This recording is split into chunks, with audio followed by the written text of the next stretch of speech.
Good afternoon, everyone. We will get this webinar started. So first, I want to welcome everybody and say thank you for joining us today. I'm Patrick Brown, co-leader of the beverage group at Blue & Company. For those new to Blue & Co., we are a CPA and advisory firm with 11 offices throughout Kentucky, Indiana, and Ohio.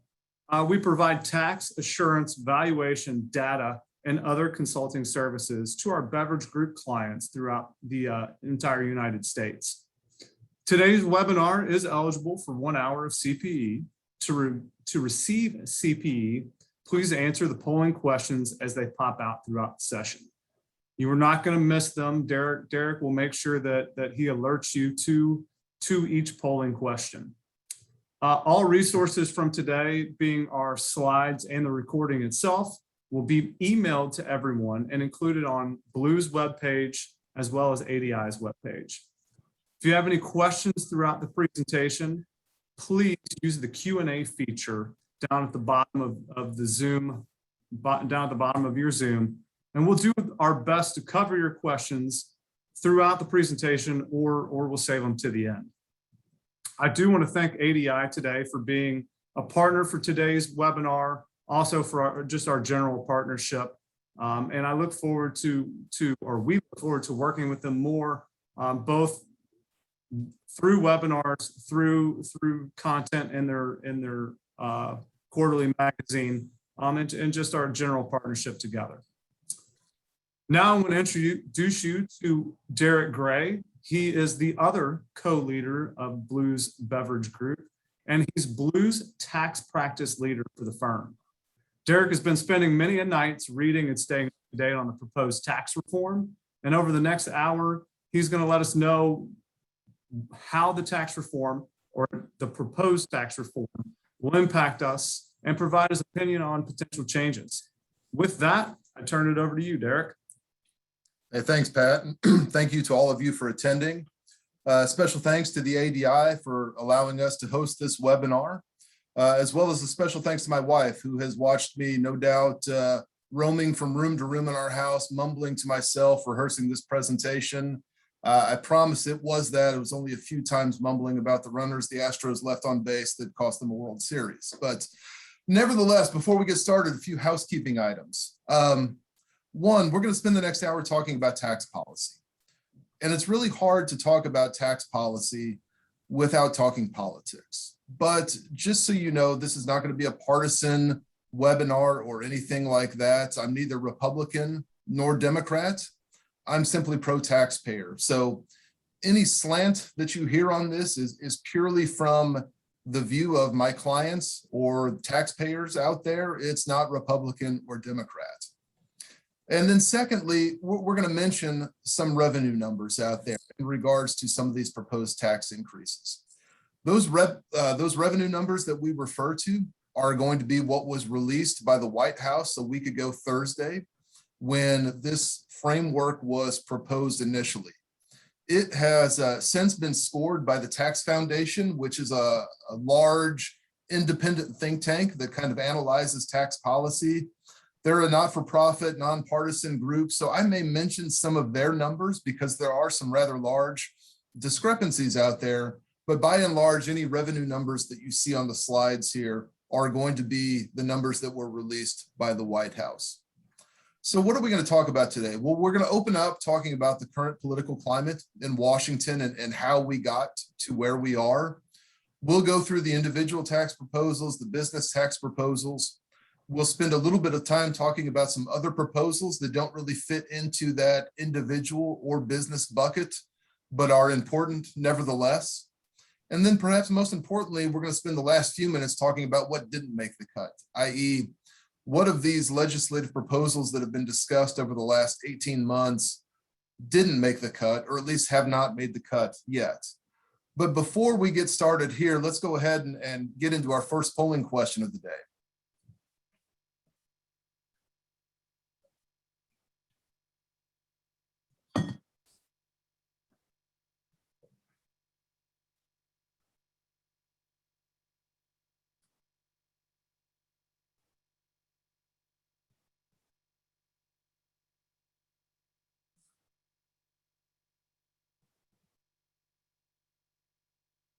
All right, looks like Bourbon took it with a large chunk of you being in Kentucky. I'm probably not too terribly surprised, but good to see a nice representation across the board there.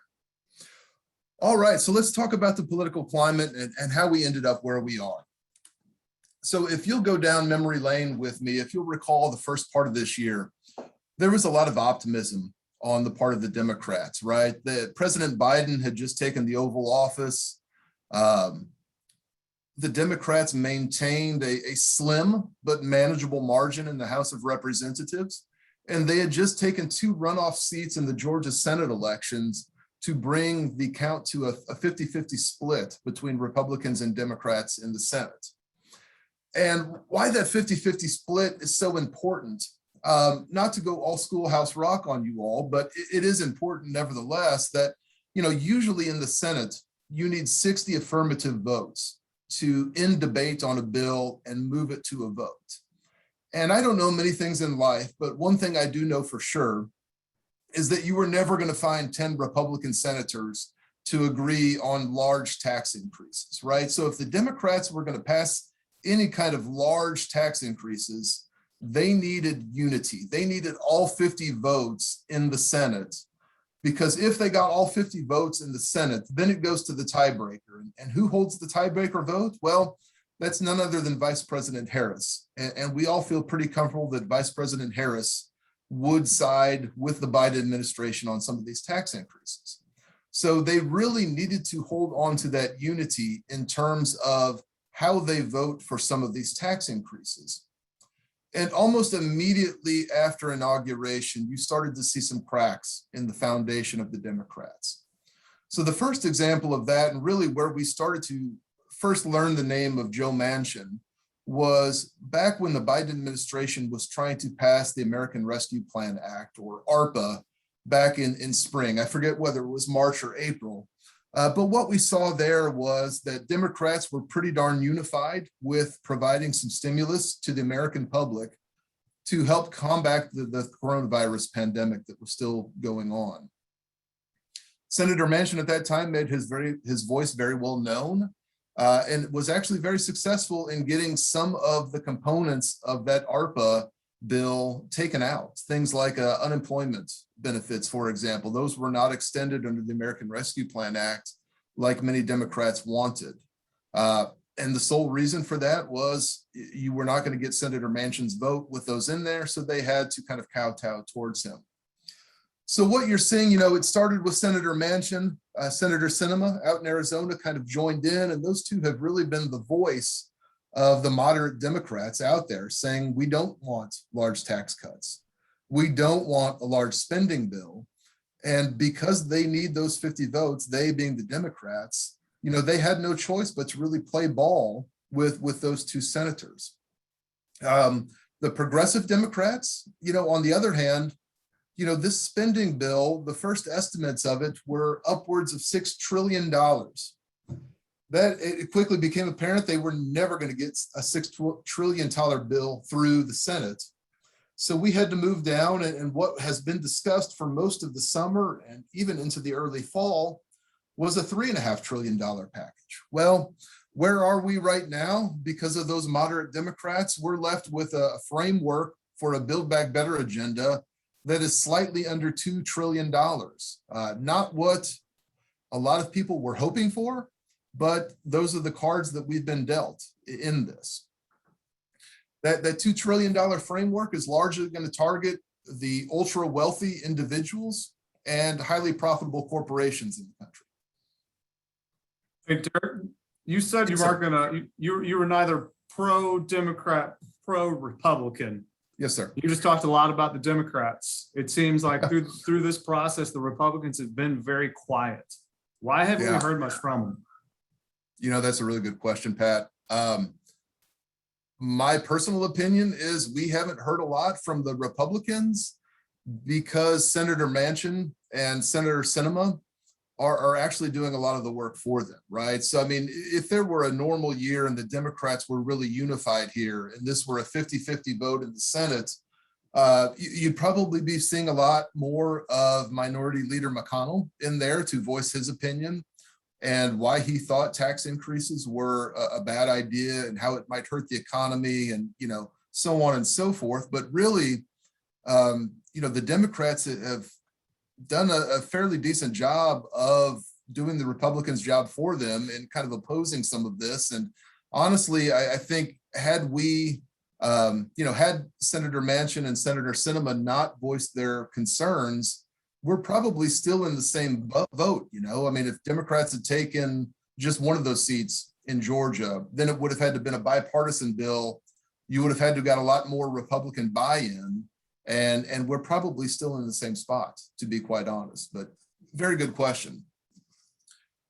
So what's in the framework here? Well, the press release that came out last Thursday, this is a direct quote, that they're going to make a transformative investment in children and caregiving. And the way that they're going to do that is to make things like universal preschool for 3 and 4-year-olds. They're going to expand access to high quality healthcare for the elderly, expand the child tax credits. We're going to make a big investment in combating climate change through fighting greenhouse gases, reducing energy costs, kind of creating a clean fuel economy out there. Congress would like to make a large investment in affordable housing and high quality education beyond high school. And best of all of that is, if you look at the scoring that has been done by the White House, it's all fully paid for by tax increases on the wealthy and large corporations. So that's kind of where we are in terms of spending on that. And we'll certainly cover all of the tax increases that are going to come along with that as we get into this webinar here. So for the business proposals under the Build Back Better framework, the largest one that is out there, or the most attention getting one, is a 15% minimum corporate tax on any corporations making more than 1 billion of book income on an annual basis. And the tax rate on that would be at a 15% rate. It's going to apply to about 200 companies across the country. And, when I think about tax law, when I've got to teach tax law, when I've got to write about it, or really just understand it, I often try to go into what was the reasoning behind it? Why is Congress trying to enact this law? What behavior are they trying to encourage or discourage in this, right? We've got a very long history in this country of lawmakers on both sides of the aisles using tax law to shape social policy. And this is really another one of those examples, right? It's very hard to look at some of these ultra profitable corporations that have grown so large that are paying tax rates of under 10%, frequently even a 0% effective tax rate. Use Amazon for an example. Last year, if you go pull their annual report that was filed with the SEC, they made just over 24 billion of income, 24 billion with a B in income. The tax expense that got booked on their financial statements was about 2.9 billion. But if you look at the cash paid for income taxes, i.e., what they did on their tax returns, they only paid about 1.7 billion of taxes. So, you don't need a calculator to tell you that that's under a 10% effective rate for one of the largest corporations in the world. If they had to file tax returns under this 15% global minimum, or not the global minimum tax, but under this minimum corporate tax rate, that would have been about $3.6 billion of tax that they would have to pay to Uncle Sam. So you can see that Amazon's tax rate under this proposal would effectively double in essence. What it's going to do, it's going to effectively eliminate book tax differences for corporations, right? Those of you that have businesses or you work at businesses, you're probably no doubt familiar with bonus depreciation. Bonus depreciation has been with us in some form or fashion since 2001, when the financial crisis hit, Enron, the events of 9/11, those tragic events happened. Bonus depreciation came out as a way to stimulate the economy. And as of right now, under the current tax law, a company can write off 100% of most of the assets that they purchased during the year, right? It's been a very, very favorable provision for tax planning. But under this proposal right now, bonus depreciation essentially goes out the window because nobody can use it of these 200 companies. The polls, the pros of this, it's going to poll very, very well going into election season. It's easy to understand, right? The voting public can understand that Amazon isn't paying enough in taxes and should pay more. The cons of it, it's never been done before. We've never had an income tax assessed on book income. We've got 100+ years of tax legislation, of court cases, of rulings and regulations, all predicated based upon income tax or taxable income. And we're kind of diverging from that. So, will that cause any issues? Will it, kind of put a wet blanket on investment in the economy? Either persons not wanting to invest in these large companies because the ROI on that investment has now been, eaten into by larger tax expense? Or is it going to cause the Amazons of the world, the GEs, those large corporations to quit buying equipment because there's no tax benefit for it? We don't know at this point, but the White House feels like they can raise approximately $325 billion over 10 years with this. And, on its surface, it looks like this is another bullet in the arsenal there that is going to have Americans and corporations paying their fair share. We'll see what happens. Hey, Derek, you said one, this is going to be based on a book income. So this takes out all the provisions. Two, I mean, this is relevant to corporations with more than $1 billion. So I don't on this call today fit that boat or part of those 200 companies. But as things start at $1 billion, do you foresee that it's potentially cut in half or cut in a third and eventually it does trickle in to our audience members? Potentially, right? I mean, so there's always a chance, right? It's always easier to adjust laws that are on the books rather than create new laws. So eventually, could I see that happening? Yes, right? I mean, even with companies right now under this framework that are owned by foreign parents, that number would be far lower than 1 billion. That number is, I think, $100 million of income. Where I think people on this call can feel comfortable is that, one of the reasons we had to pivot and go to this corporate minimum tax is because certain of the moderate Democrats were very opposed to broad sweeping changes in the corporate tax rate, right? They didn't want to go from 21%, say, to 28% like the Biden administration proposed, or 26.5% that was also floated out there. If you start to scale it down too much lower than that, it starts to look like very much a hidden, broad sweeping tax increase. So I think, although your point is well-founded, we may get to that eventually. I don't think we're going to get there in the next couple of years. But good question. Another proposal that got released was a 1% surtax on stock buybacks. So if you think about the social policy aspect of this, what happens is we've got C-suite executives, the CEO, the CTO, all of those people in corner offices of these large corporations. They receive a large part of their compensation vis-a-vis equity, whether that's, just outright shares granted to them, stock options, restricted shares, whatever. A large part of their comp comes from equity compensation.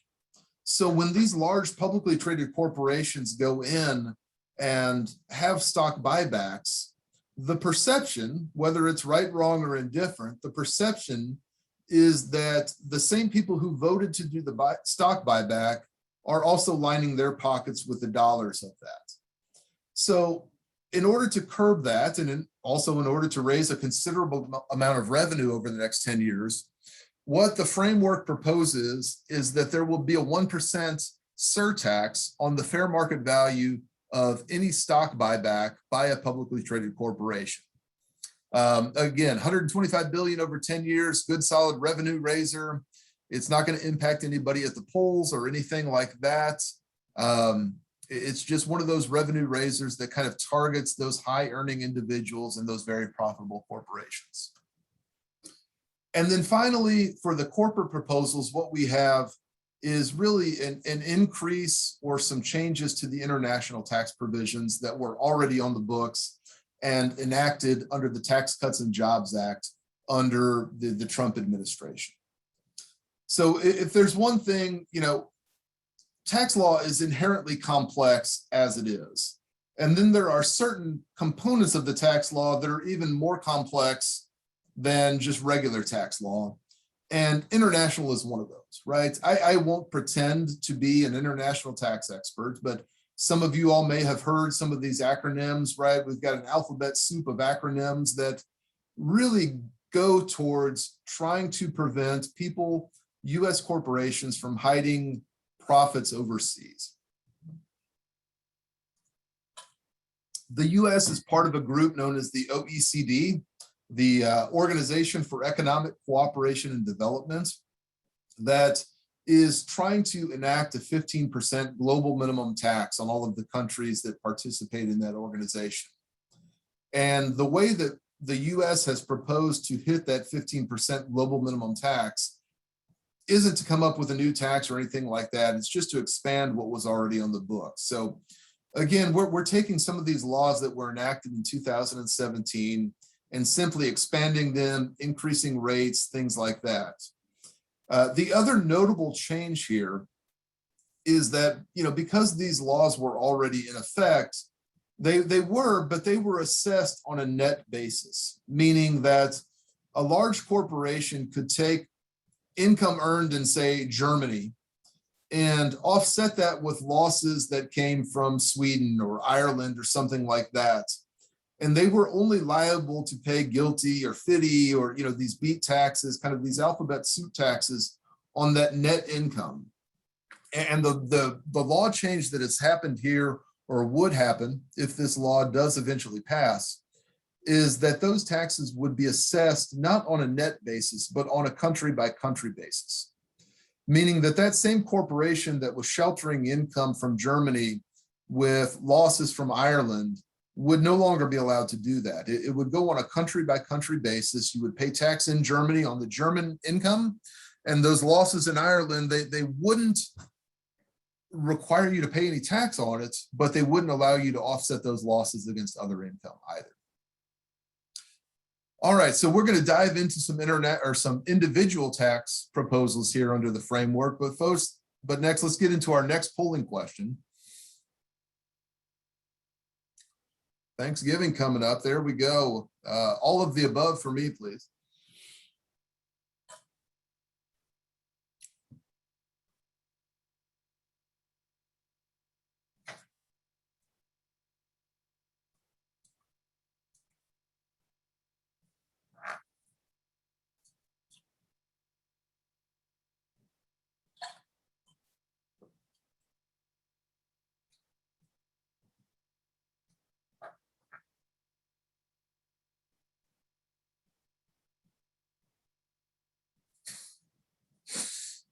Large number of you all are just drinking it instead of cooking with it. All right, I can get on board with that. All right, so as far as the individual proposals under the Build Back Better framework, there's not a lot to digest here. Perhaps the broadest and most sweeping of it that I think is going to hit a lot of people that maybe aren't expecting it is an expansion of the net investment income tax. So if you think about the net investment income tax, this was enacted under the first Obama administration, right at the tail end, and was really kind of brought on, some of you all may remember Warren Buffett talking about how he pays a lower effective tax rate than his secretary does. And the reason for that is because a lot of Warren Buffett's income is, subject to lower tax rates, qualified dividends, capital gains, things like that are taxed at lower tax rates than ordinary income is. So you couple that with the fact that some of our social policies were underfunded. And what the Obama administration did was enact a 3.8% surtax on high income individuals And the base there is their investment income. So it was things like interest, dividends, capital gains, pass-through income when the taxpayer wasn't a material participant in the entity. All of those were subject to a 3.8 surtax in addition to normal income tax. What the Build Back Better framework would do would be to expand that definition of what fits under investment income and really subject all trade or business income to it. So think all pass-through income, anything from a partnership to an S corporation to a sole proprietor filing a Schedule C. That's all trade or business income that would be subject to this 3.8% tax once you crossed over that high income threshold that is defined in the law. And that high income threshold is defined as it's currently written as being 400,000 for single filers and 500,000 for anybody filing a married filing joint return. This proposal is expected to raise $250 billion for the White House and for Congress over the next 10 years. If you go out to the Tax Foundation's website, again, bipartisan, independent, nonprofit, they score it, I think, about $50 billion lower. But nevertheless, it's going to raise a large chunk of revenue for the government over the next 10 years. As far as a social policy aspect of it, there really isn't any here other than, President Biden's promise that nobody making under 400,000 is going to have their taxes increased. This is just a straight revenue offset, a targeted tax increase that is going to favor those persons in that high income threshold so that we can avoid large sweeping tax increases or a broadening of the tax base that would affect the general voting public. Second, for the individual proposals, we've got a high income surcharge.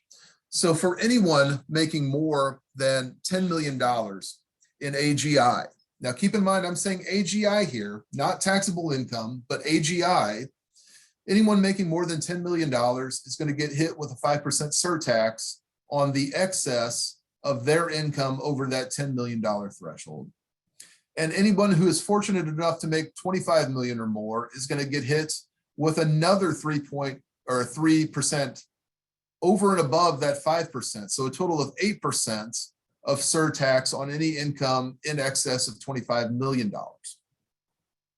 Now you'll note that I kind of emphasized AGI there, and there's a reason for that. The reason that it was written as AGI rather than taxable income is because, there's ways to plan around taxable income, right? If you think you're going to cross over this $10 million threshold, you might, for example, set up a large charitable gift or a donor advised fund or a private foundation or something like that and be able to plan your way around it. And Congress really wasn't having any of that. They wanted this to hit the high income earners. And honestly, it's hard to fault them, right? I mean, you're making more than $25 million a year. You can probably afford a few nickels going to Uncle Sam to help pay for some of these social policies, right? So again, this is another one of these targeted tax increases that is going to apply to very, very few people. It's not going to anger the voting public or anything like that. It's strictly a tax increase on the ultra wealthy. All right. Honestly, that's it. As far as individual income tax increases go, that's pretty much it. There are some things here in these other proposals that are going to impact individuals. So let's get into those. The first couple of things here, not so I'm all doomsday and rain and clouds here, but there are a couple of tax benefits that are out there for a lot of people.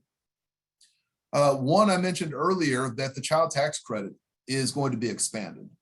And it's not really so much an expansion as it is an extension of some benefits that were passed under the American Rescue Plan Act. So for anybody there with kids at home that got that, what you started to see was anyone with children under the age of 6, you got an additional $300 a month in child tax credits to go towards, helping pay for those little critters.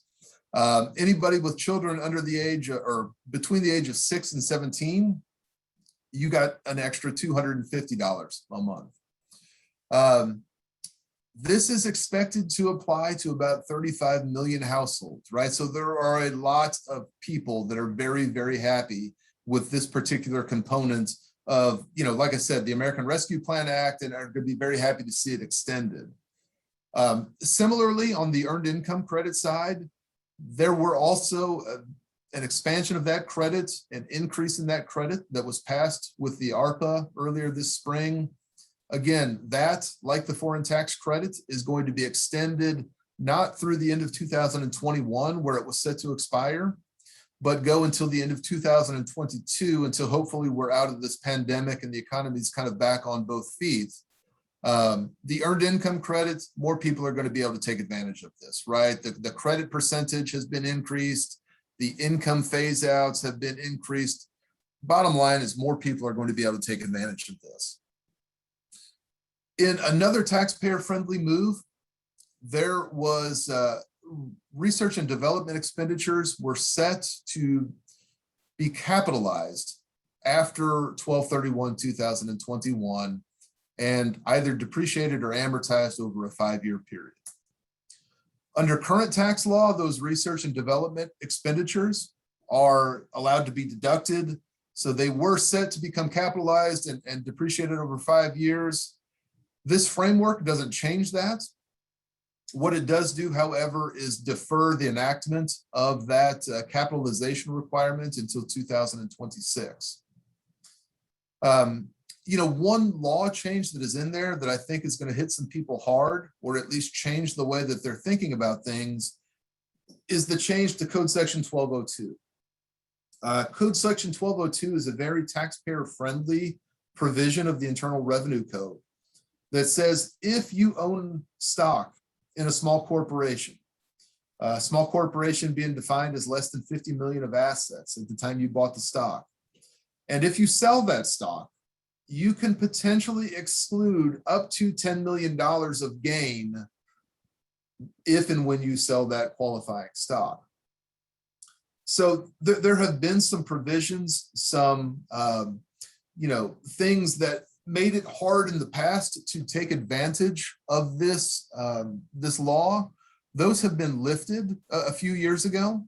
And in addition, that plus the 21% corporate tax rate has really made a 1202 play a lot more palatable for a lot of people. And they've started to set up more and more corporations with a 5-year exit in mind so that they could sell and exclude some of this 1202 gain.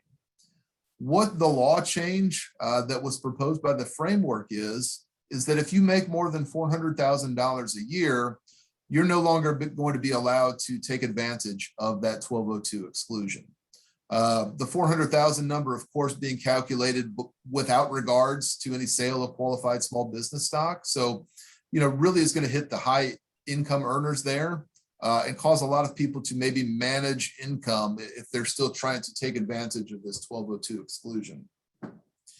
And then finally, under the Tax Cuts and Jobs Act that was again proposed under the Trump administration back in 2017 and enacted into law at that time, taxpayers were required to limit any business losses, i.e., pass-through losses from partnerships or S corporations or sole proprietors. Any of those losses were limited to $500,000 on an annual basis, with any excess losses carrying forward. That was one of those things that sounds very anti-Republican to enact, and it was. But when you looked at the entirety of the Tax Cuts and Jobs Act, where it got to, in order to create a 21% corporate tax rate, in order to do some of the individual tax decreases that came about as a result of TCJA, under the reconciliation rules, it's called the Byrd rule. You can't add but so much to the deficit in a reconciliation bill. And they got to the finish line and figured out they were too far over the limit. So they had to start clawing back some of that. So anyway, long story short, that was a revenue raiser that was put in 2017 and set to expire at the end of 2025. that limitation would be made permanent under the Build Back Better framework. Hey, Derek, question for you on code section 1202. Yeah. So a lot of our distillery clients are pass-through C Corp, S Corps or LLCs. Yeah. Do you have a recommendation on, is this something we should be looking at, moving some of those to C Corp so they could take advantage of the code section 1202, or can I get your thoughts on that? Yeah, it's a great question. It's one that we had with a lot of our clients, both distillery and otherwise, when that lower corporate tax rate came about in 2017, and the discussions, went on into 2018. Absolutely something to talk about. Where I have seen it fall short is that when you kind of peel back the layers of the onion, the 21% of effective corporate tax rate is great, but then you're going to add on another 8 or 9% to that when you start taking dividends out of the company, right? So in the C corporation context, if you want to get money out, there's that double layer of taxation. So if you look at an effective tax rate for a corporation, taking money out or taking all of its profits out, it's just shy of 30%. Compare that to a pass-through entity, especially in the distillery space, where you can take advantage of the Section 199A deduction or the qualified business income deduction, also known as that 20% deduction that I get on my tax return. Distilleries are eligible for that. So when you start working your way down for the impact of a 20% deduction on a 37% tax rate, that gets you down to right at 30%, right? So first thing to consider is, are you going to be taking any money out of the company in the next 5 years? If so, corporation may not make sense. Two is, do you have special partnership allocations, right? A lot of times, especially with startup distilleries, they've got to go out to a money guy. They've got to go out to family and friends. They've got to go out to some strategic investors that want a preferred return on there. You can't do that inside of a corporation, right? So if you've got one of those really unique operating agreements with a waterfall allocation or some liquidation preferences, C Corp's probably not the place for you. But always bears mentioning, it's always worth a discussion to talk about whether or not we are structured correctly for growth. Great question. The final component that isn't really individual, it's not really corporation, but it's a much needed investment in and an expansion in the IRS. And as somebody who has seen a lot of people calling the IRS, who has sat on hold with the IRS, I will tell you, it's a nightmare, right? You can't get a hold of anybody. Wait times are 2-3 hours sometimes to talk to a live person. We're not getting refunds processed, things like that. There needs to be an investment in the IRS because their budget has really remained largely unchanged in the last 10 years. So what the framework proposes is to put $80 billion into the IRS over the next 10 years, increase software capabilities, overhaul that, modernize some of their systems, and frankly, just go out and hire a ton of people. I think I saw, maybe 60,000. I forget the number that I saw of people that the IRS wanted to go out and hire, but it was a lot of people. What makes me nervous about this isn't the IRS ramping up their compliance, right? I've got nothing to hide. My clients have nothing to hide. I get nervous about the scoring, right? I'm a little bit skeptical that the government can raise $400 billion over 10 years. That would be a 5 times ROI on the investment. That's a heck of a return on that investment. I just don't see it, right? I mean, I know there's this perception out there that the rich are out there and they're hiding money and everybody's going offshore and we're just not reporting income. Maybe I'm naive. Maybe it's because I live in a flyover state and I'm not in New York or LA or anything like that. But I just don't know that the ultra wealthy are hiding income so much as they just pay a lot of accounting fees to go out there and try to take advantage of every particular provision in the tax code, right? I mean, I guarantee you, as ironclad as any law is, you can find some tax attorney out there to find a way around it. And that's what I think is happening here. And, you know, it's kind of backed up by the scoring that the Tax Foundation did. They scored both the IRS component as well as the prescription drug stuff at only about 260 billion of revenue raised over the same 10-year period, right? So there is some skepticism that goes along with whether or not, you know, Congress can really get 400 billion of revenue raised over 10 years with this. But even if they don't, this investment is long overdue and will be very well appreciated by taxpayers, CPAs, Republicans, and Democrats alike. So moving on, you know, we've talked about what is in the framework, and I think it's really going to be what's not in the framework that has a lot of people talking. Over the last 18 months, we've heard a lot, right? We've heard a lot on the campaign trail. We've heard various proposals from Congress, you know, Democrats, Republicans alike on various things, right? I mean, it's enough to make your head spin. But what is not in the proposal, at least as of right now, are any individual tax increases.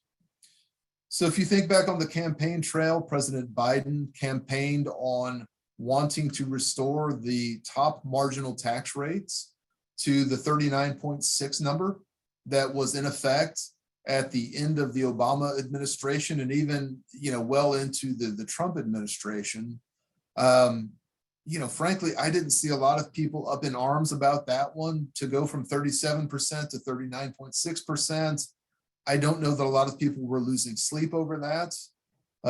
Now, granted, there would have been a bracket shrinkage, you know, the income level at which taxpayers hit the highest marginal rates would have shrunk down from, you know, 650,000 to probably around 400,000, but we don't have to worry about that now. It's not in there. It doesn't look like it will be in there going forward. President Biden also campaigned on raising capital gains rates for high income earners. His proposal on the campaign trail was to put capital gains rates for anyone making more than $1 million up at 39.6%. That was met with, you know, a lot of disdain on both sides of the aisle almost as soon as it came out. And what we saw was a pivot when the president released his budget plan back in late April, early May. That had gone from 39.6 on anybody making more than $1 million to, I think, 25% on anyone making more than 400,000.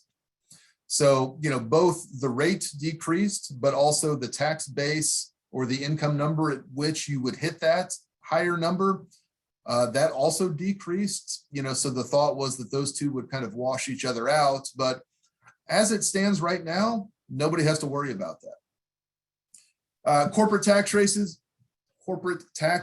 we kind of talked about those already. The president wanted to see it go up to 28% on the campaign trail, the budget plan, and even what Ways and Means released maybe a month ago or so was at 26.5%. And a lot of people thought that was a pretty darn good compromise, right? I mean, we were at 35% on corporate tax rates for a long, long time. Under the Tax Cuts and Jobs Act, that went down to 21%. So 21% was probably a little bit too far on one side, 35 was too far on the other side, 28% seemed pretty darn reasonable, and 26.5% seemed like a deal that a lot of people thought that the Republicans would just take and not raise too much of a fuss over it.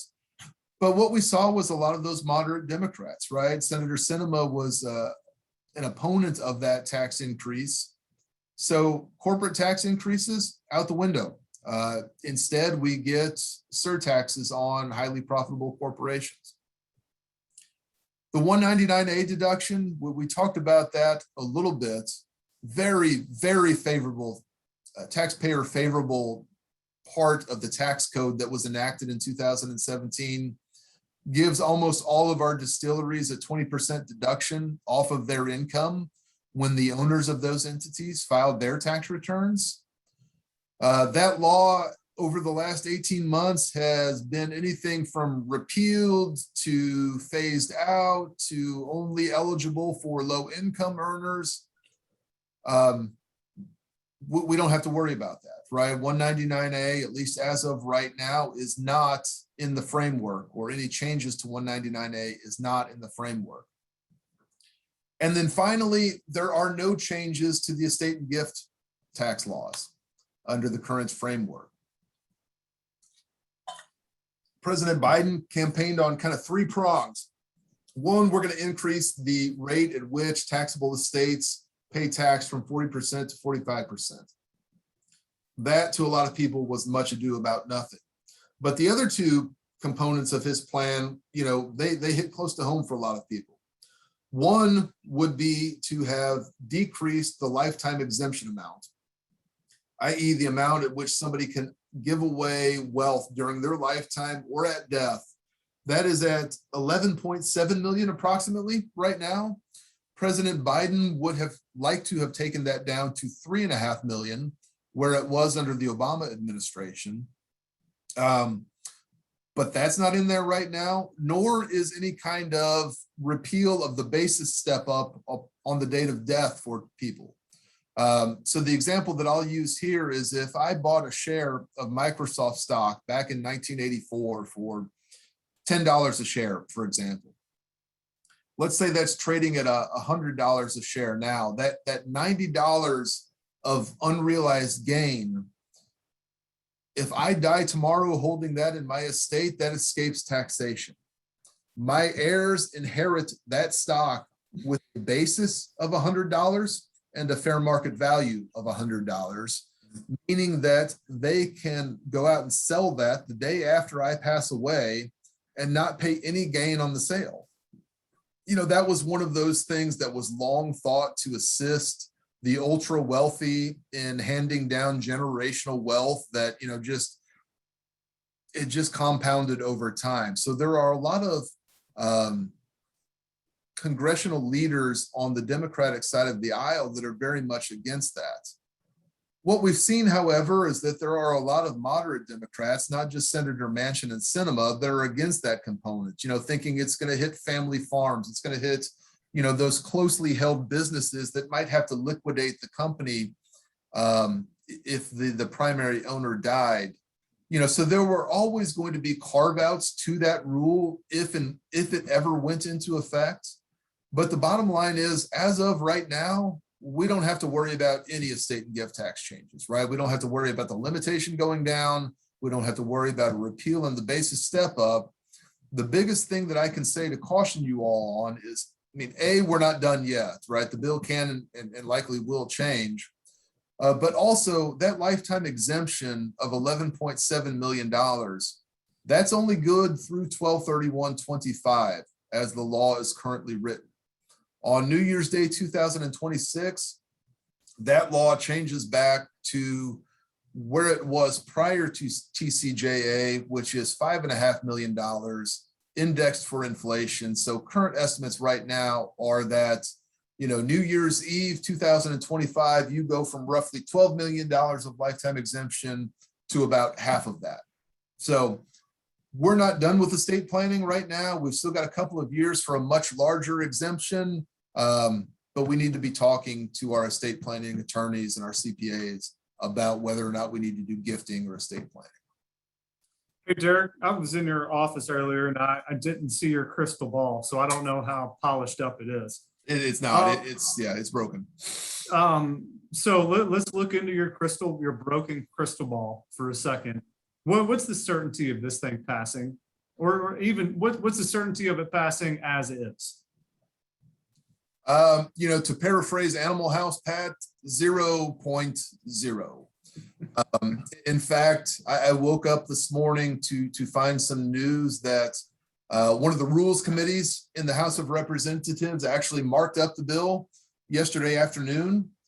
So either fortunately or unfortunately, there wasn't enough time for us to update the slides for this, but like the SALT limitation, where taxpayers can only deduct $10,000 of state and local income taxes on their current return.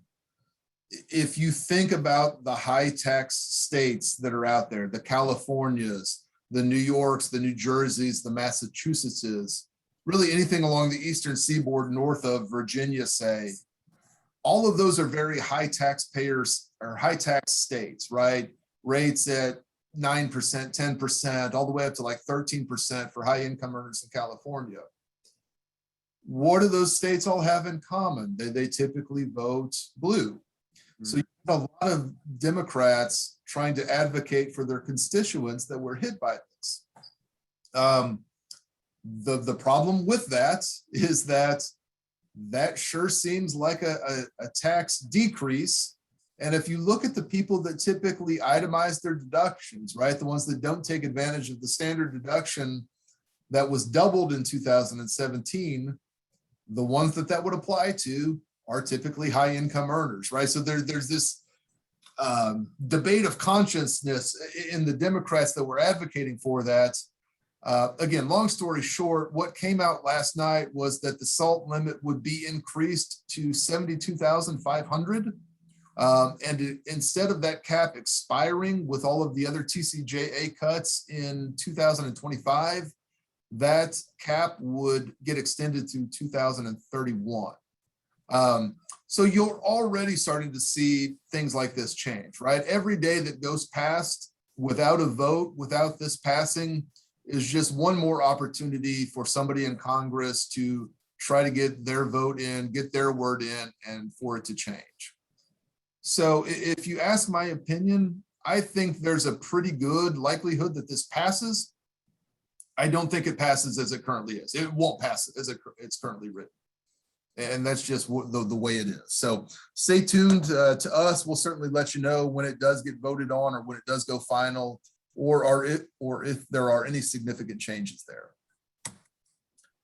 And so that takes us to our final, very benign, very boring polling question that is absolutely, Pat, I remember all too well that this question was a lot more fun during the rehearsals, but apparently we've opted for professionalism instead of some Taylor Swift references or something like that. I don't know. I'm just going to go along with it. Well, let's find out where people are enjoying this webinar from. Well, I hope they're not enjoying it from their car. If they do, they at least pull over and answer the polling question, right? Please practice safe driving while you're listening to our webinar. Or answer other if you're a big Taylor Swift fan and you would prefer a Taylor Swift question.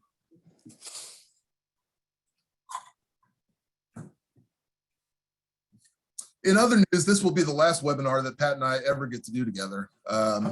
I'm getting some electroshock therapy right now. The volts are kind of kicking in. I don't know.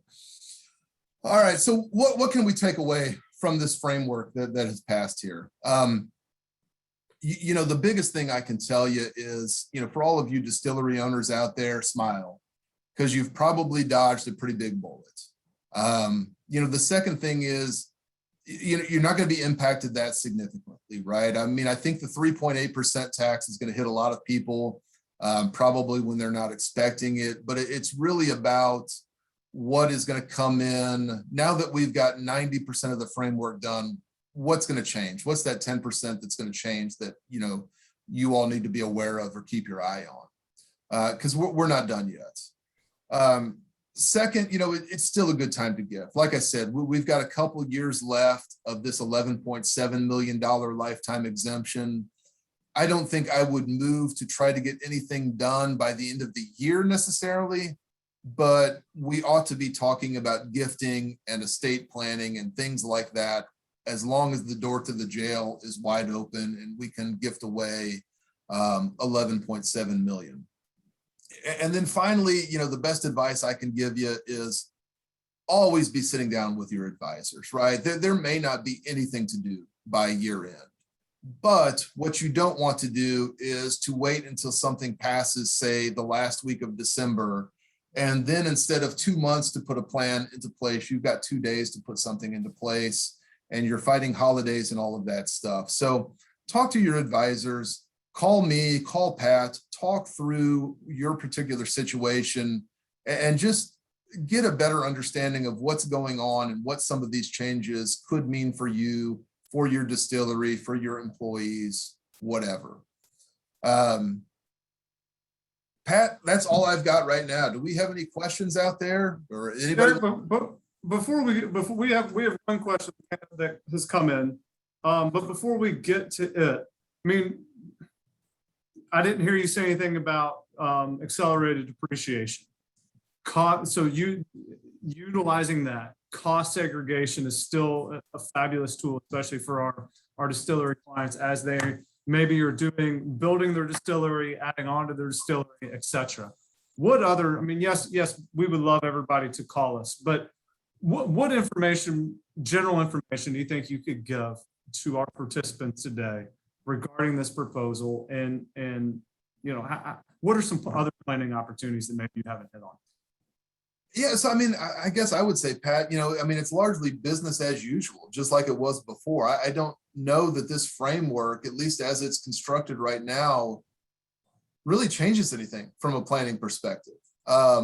You know, like you said, cost seg is still out there. Bonus depreciation, it does start to phase down in the next couple of years, right? I mean, it's 100% right now, 80, then it goes down to 80 in 2023, 60, 40, 20 until it's fully repealed. At least as of right now, 1031s are still out there for anybody that, you know, has a real estate investment or anything like that. But, you know, it's really just planning as normal right now. There's nothing in here that I see that's going to apply to 99% of the persons out there. So I would just say, keep up with the planning that you've been doing. You know, there's no silver bullets out there that we need to be aware of. Thank you. And I did see one question, what's this 3.8% tax we should look for? The 3.8%, that's that net investment income tax, where before it only applied to certain individuals making more than 400,000-ish, somewhere in that neighborhood. And it only applied on interest, dividends, capital gains, or passive type income. And the law change that is in this proposal, at least as of right now, is that even if you actively participate in a business, you know, so if you are a majority distillery owner, that 3.8% never applied to you if you were working in the business or if you were a material participant in the business. But under the proposed framework, that would change. And even though you are still an active participant in that business, you would get hit with another 3.8% tax on that income. You know, so you'll be looking for other deductions in the distillery, things like cost seg, bonus depreciation. Pat and I are very fond of accounting fees. That's a great way to do some tax planning and save yourself a little bit of tax, pay us more. But those are the kind of things that you need to be aware of because that is a big change that I haven't seen a lot of people talking about. I mean, granted, it's only been a week since this framework was released, but that I think is going to be the one that hits most taxpayers on this webinar the hardest.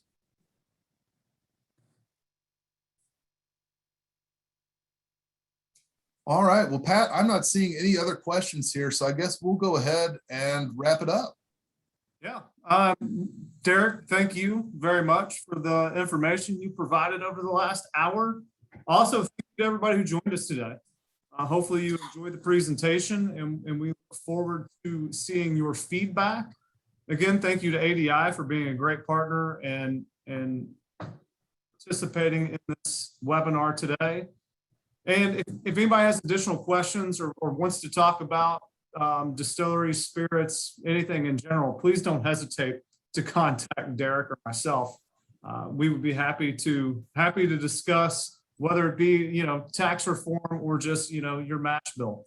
You know, we're becoming, you know, proficient in our tasting abilities. So our information is included on the slides. And again, we're going to send all these slides out to you along with the recording of today's session. So thank you, everybody, and have a great day. Thanks, everyone.